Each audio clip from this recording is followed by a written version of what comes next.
오늘 함께 나눌 하나님의 말씀은 미가서 5장 1절에서 15절까지 말씀입니다. 미가서 5장 1절에서 15절까지 말씀입니다. 제가 한 절 읽고 우리 성도님들 한 절 읽고 교독하도록 하겠습니다. 군대의 도성아, 군대를 모아라. 우리가 포위되었다. 침략군들이 몽둥이로 이스라엘의 통치자의 뺨을 칠 것이다. 그러나 너 베들레헴 에브라다야, 너는 유다의 여러 족속 가운데서 작은 족속이지만 이스라엘을 다스릴 자가 내게서 내게로 나올 것이다. 그의 기원은 아득한 옛날 태초에까지 거슬러 올라간다. 그러므로 주님께서는 해산하는 여인이 아이를 낳을 때까지 당신의 백성을 원수들에게 그대로 맡겨두실 것이다. 그 뒤에 그의 동포 사로잡혀가 있던 남은 백성이 이스라엘 자손에게로 돌아올 것이다. 그가 주님께서 주신 능력을 가지고 그의 하나님이신 주님의 이름이 지닌 그 위엄을 의지하고 서서 그의 때를 먹일 것이다.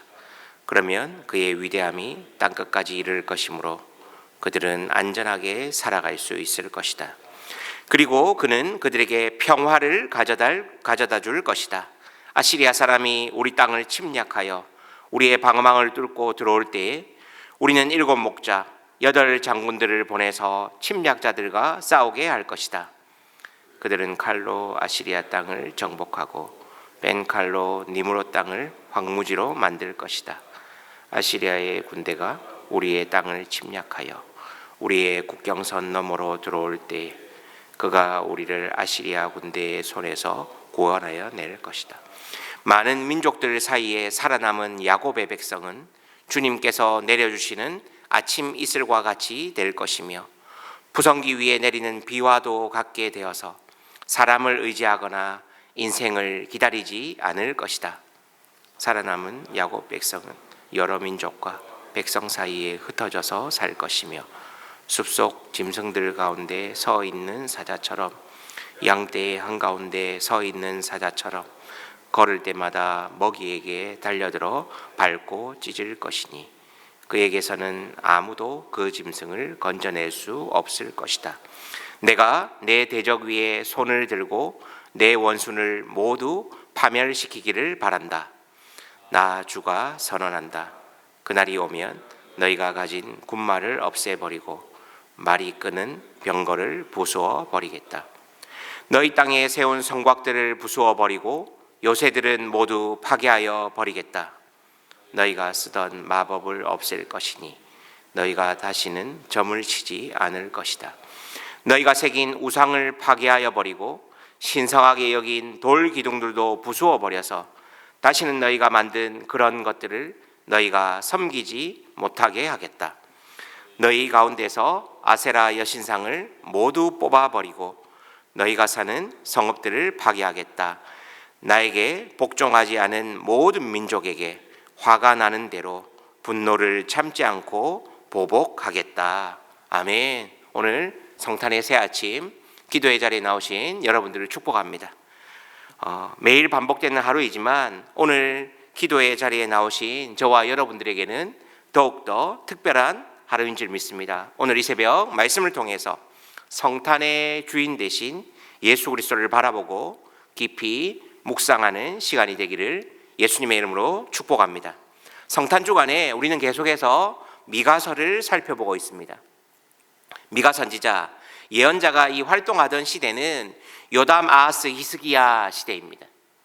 대략 주전 한 740년에서 700년이 주로 미가 선지자가 활동하던 시대라고 할 수 있습니다. 우리가 이 연도를 조금 알면요, 성경을 이해하는데 조금 이해하기가 쉽습니다. 폭넓게 이해할 수 있습니다. 그러니까 북이스라엘이 주전 BC 722년에 아시리아에 의해서 망합니다. 그리고 주전 586년에 남유다까지 역사의 뒤안길로 사라지는데 BC 8세기는 우리가 잘 아는 것처럼 이사야 선지자 같은 그런 선지자가 활동하던 시대였습니다. 그러니까 이사야 선지자나 예언자 또 예레미야 또는 미가 이런 선지자들이 민족을 향해서 회개하고 돌아오라는 것이죠.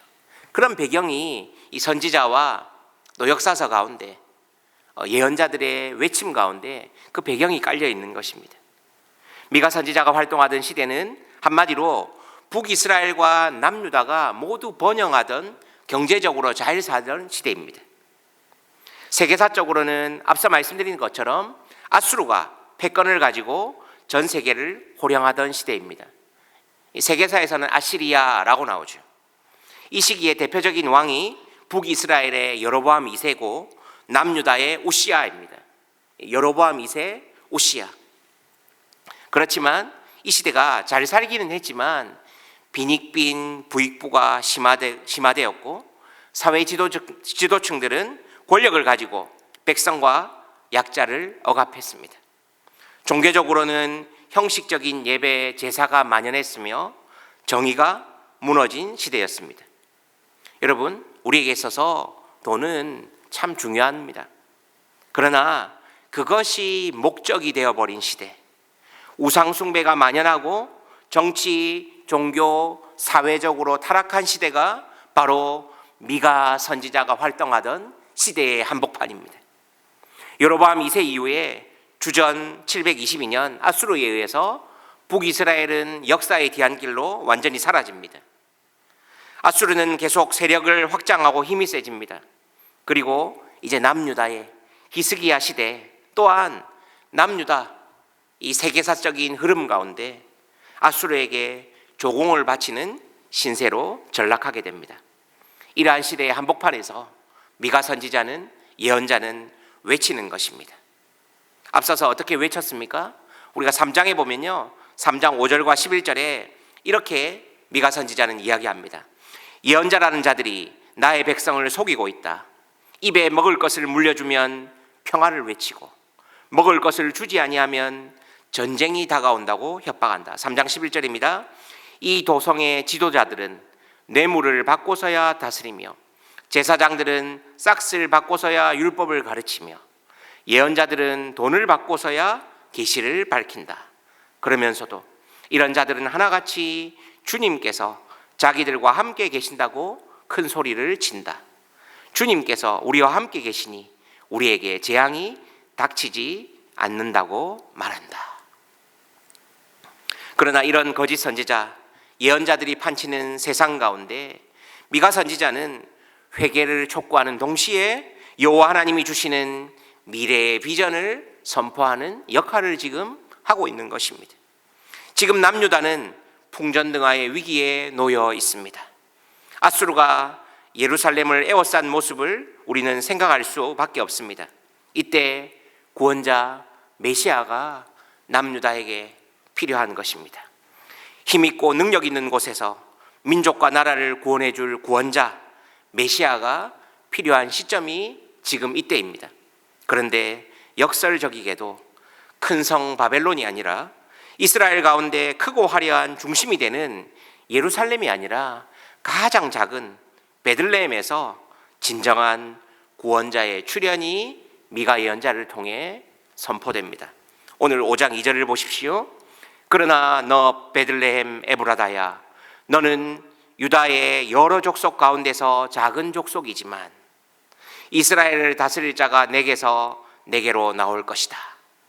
그의 기원은 아득한 옛날 태초에까지 거슬러 올라간다.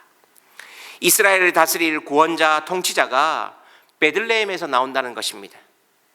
큰 성 바벨론, 예루살렘 같은 곳에서 힘있고 능력있고 경제적으로 이 나라를 구원할 메시아가 나오는 것이 아니라 가장 작은, 우리로 치면 저 시골의 작은 마을에서 구원자 예수 그리스도가 나실 것이다 라고 미가 예언자가 지금 선포하고 있습니다.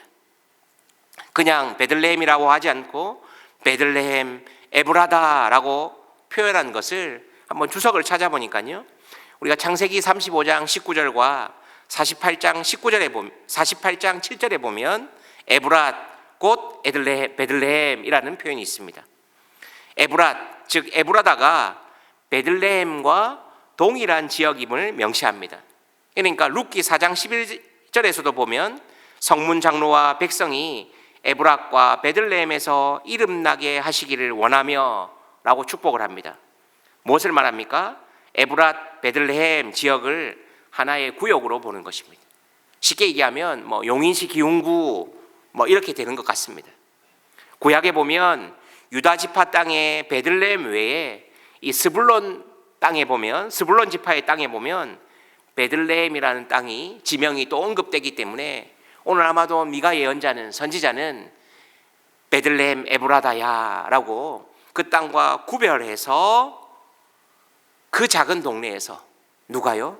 예수 그리스도 구원자가 나신다고 오늘 이야기하고 있습니다. 즉 에브라다는 유다 지역의 베들레헴의 옛 이름이거나 그 주변 교역의 지명으로, 이 지명이 붙음으로 말미암아 유다에 있는 베들레헴, 곧 다윗의 동네에서 구약의 율법의 말씀이 성취된다. 그 베들레헴에서 예수 그리스도가 나실 것이다 라고 미가 예언자는 명확하게 이야기하고 있는 것입니다.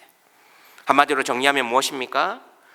스불론에 있는 지파의 땅 베들레헴과 유다 땅에 있는 에브랏 베들레헴과 구분하기 위한 표현인 동시에 구약에서 계속해서 예언된 그 작은 동네, 그곳에서 우리를 구원한 우리의 소망 예수 그리스도가 나실 것이다 라고 정확하게 예언하고 있는 것입니다.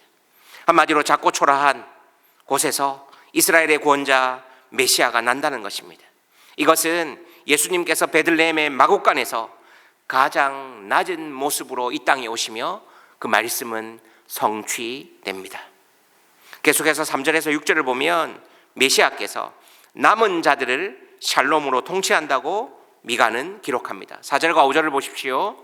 그가 주님께서 주신 능력을 가지고 그의 하나님이신 주님의 이름이 지닌 그 위엄을 의지하고 서서 그의 때를 먹일 것이다. 그러면 그의 위대함이 땅끝까지 이를 것이므로 그들은 안전하게 살아갈 수 있을 것이다. 그리고 그는 그들에게 평화를 가져다 줄 것이다. 우리 예수님은 평화의 왕으로, 샬롬의 왕으로 이 땅에 오셨습니다. 그러나 가장 낮고 초라하고 작은 동네에서 오셨습니다. 우리는 끊임없이 더 큰 성 바벨론을 쌓으려고 합니다. 그러나 예수님이 원하시는 것은 큰 성 바벨론이 아니라 거룩한 성 새 예루살렘입니다. 우리는 끊임없이 더 좋은 학벌, 수도권으로, 서울로, 더 좋은 학교로, 더 좋은 사회적 지위로 이야기하지만 예수님의 방법은 역설적이게도 가장 낮은 방법으로 가장 작은 곳에서 샬롬의 왕으로 이 땅에 오셨습니다. 그리고 여호와 하나님께서는 평화만 가져다 주고 희망만 주는 것이 아니라 오늘 5장 10절 이하를 보면 그 시대가 의존하고 있는 군사적인 대상, 거짓 종교인과 우상을 파괴하고 더 나아가 불순종하는 모든 민족을 심판하시겠다라고 말씀하십니다. 사랑하는 은혜샘물교회 성도 여러분, 우리 예수님은 미가 시대의 예언의 말씀을 그대로 성취하셨습니다. 그분은 가장 낮은 자리에서 가장 소망 없는 이들에게 다가오셨습니다. 특별히 이 남은 자들을 보호하신다. 저는 이 말씀을 너무나도 좋아합니다. 미가 선지자뿐만 아니라 구약 시대에 많은 선지자, 예언자들은 끝까지 남은 자들을 언급합니다. 저도 목양을 하고 목회를 하면서 목사로서 부끄럽지만 목회 모든 전반에 성실히 묻어나려고 노력합니다. 그런데 그렇지 않은 이 시대의 목회자들도 많이 있습니다. 미가 선지자가 활동하던 시대도 마찬가지입니다. 거짓 예언자와 참 예언자는 항상 어느 공동체나 어느 시대에나 존재하기 마련입니다. 그러나 예수님의 방법은 힘으로, 능력으로, 어떤 선전이나 선동이나 도구를 통하여가 아니라 가장 낮은 자들을 보호하시며 남은 자들을 끝까지 지켜가십니다. 혹 주의 몸된 교회가 힘들어져서 기도하는 사람이 한두 명, 두세 명밖에 없다고 할지라도 하나님은 이 땅의 그루터기 같은 그 사람들을 통해 하나님의 역사를 이루어가는 것입니다. 우리는 재정이 많아야, 우리는 우리의 생각대로 해야 무언가 변한다고 착각할 때가 있지만 하나님의 방법은 끝까지 남은 자입니다. 남은 자들을 끝까지 보호하시고 인도하시는 우리 예수님이십니다. 성탄절의 진정한 주인공이신 예수 그리스도, 그분을 우리는 미가서의 말씀을 통해 계속해서 묵상하고 있습니다.